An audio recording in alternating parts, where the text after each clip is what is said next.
This video will cover how to make your own quipu using modern and easy to find items. I will not be discussing Inca-era textile practices. In their book, The Mathematics of the Incas, Code of the Khipu, Marcia Ascher and Robert Ascher, they have an interesting explanation of how to use a potato as a drop spindle to twist the cords, but I'll be taking a different approach. The basic unit of a quipu is the cord.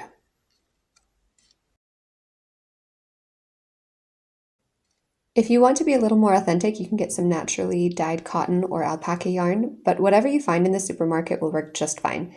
The easiest way I've found to twist the cord is to fold over the yarn and tie a knot in the two loose ends. I put the knot end under a chair leg to hold it in place and use a crochet hook in the loop end to make it easier to twist the cord.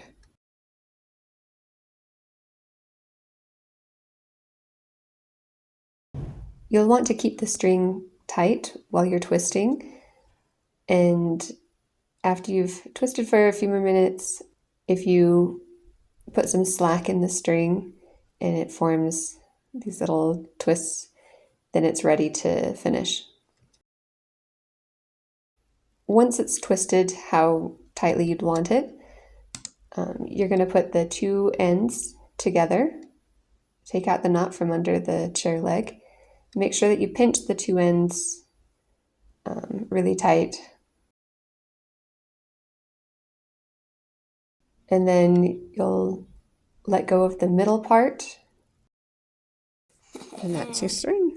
If you don't have a crochet hook or a chair leg to put the knot under, you can ask a friend for help. So one kid is going to twist the cord up and the other is twisting down. If you don't have a friend, you can pinch one end of the cord with your foot, like the heel of your foot, and just use your fingers to twist. I found it's easier with a crochet hook, but this works. There are different color patterns for the quipus. There's solid, mottled, and barber pole. So the solid blue cord that we made in the previous clip is just solid. Mottled is what you see on the left with the red and the yellow. If you line up the two pieces of yarn next to each other and then twist, it'll end up with the mottled pattern. If you want a barber pole pattern, this nice spiral pattern, then loop the two different colors like so. And when you twist it, it'll give you a barber pole. For those of you who don't know what the term barber pole means, the barber shops where men would get their hair cut or their beards trimmed used to have these poles with a red and white pattern. The primary cord is the horizontal cord to which the pendants are attached. It is usually thicker than the pendants, which can be done by twisting more strings together or twisting the cord a second time. Alternate names include main cord, transverse, la cuerda principal, la cuerda transversal, and la cuerda madre. A pendant cord, or colgante, is attached directly to the primary cord and is often depicted as hanging down. To attach a pendant cord, undo the twist on the loop end of a cord to open it, and wrap it around the primary cord and through the loop of itself, like so. This will attach your pendant cord.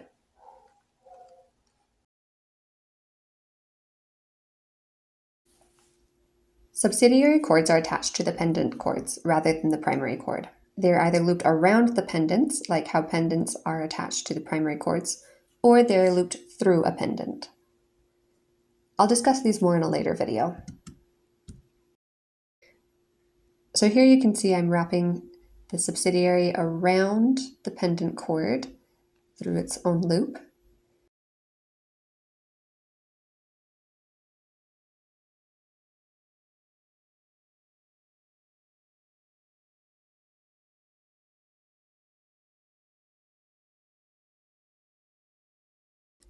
And then if you pull it tight, it's not going to go anywhere. There we go. Let's straighten this out a little bit. Now I'm going to take it off so I can show you how you can wrap it through the pendant cord.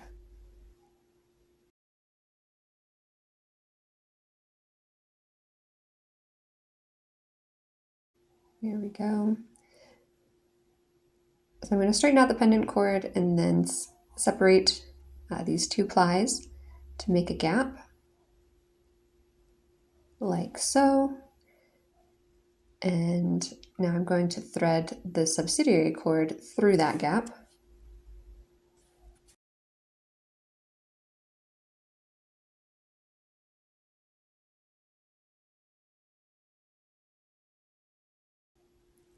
And just like before, feed the subsidiary cord through its own loop.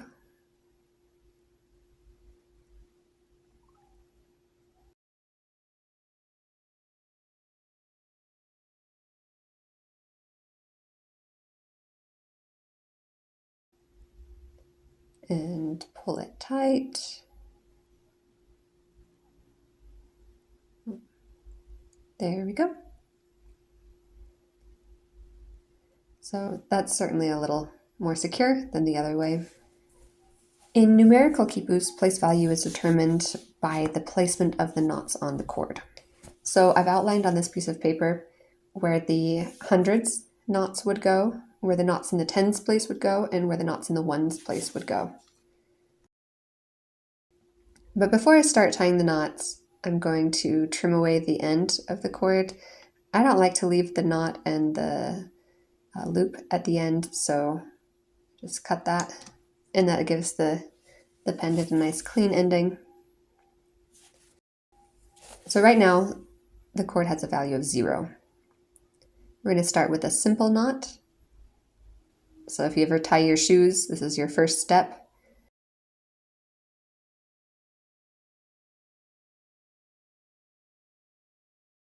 And that's all there is to it. We'll tighten this.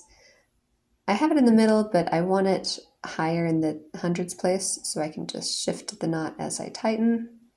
There we go. A little more.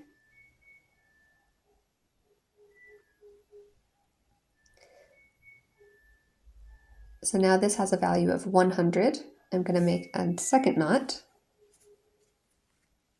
to give the cord a value of 200. In the hundreds and the tens place, we usually find these simple knots, and how many knots determines the number. So 2 knots in the hundreds place is 200. Right now there are 0 knots in the tens place. Now I'm going to tie in the ones place. In the ones place, there are 2 different kinds of knots used there. There's the figure 8, which has a value of 1. I'm going to loop around. And instead of coming out the front, I'm going to go at the back. So it makes it 8.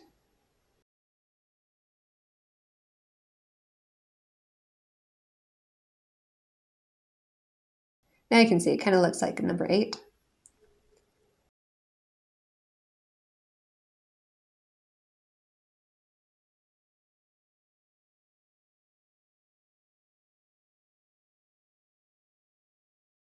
So this cord would have a value of 201.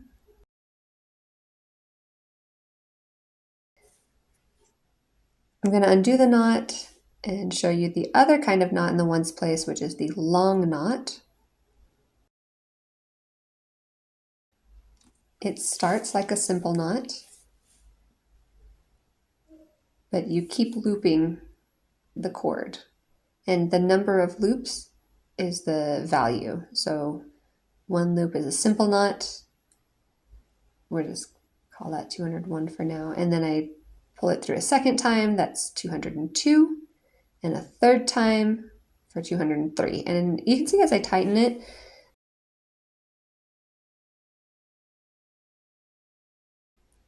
there's 1, 2, 3. 3 little loops on there. And that's how you do 203. And it's higher up than I want it.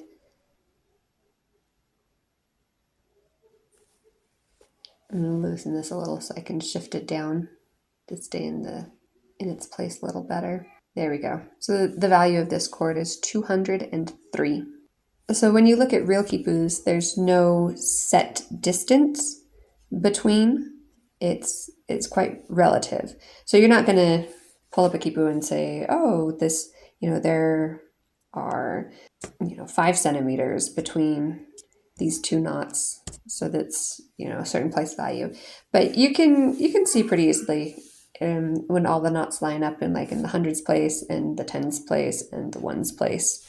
Now that you know the basics of how to make a quipu, I challenge you to make one on your own. Please leave a comment below on your experiences, any difficulties you came up against, or what you wrote in the quipu to share with all the rest of us.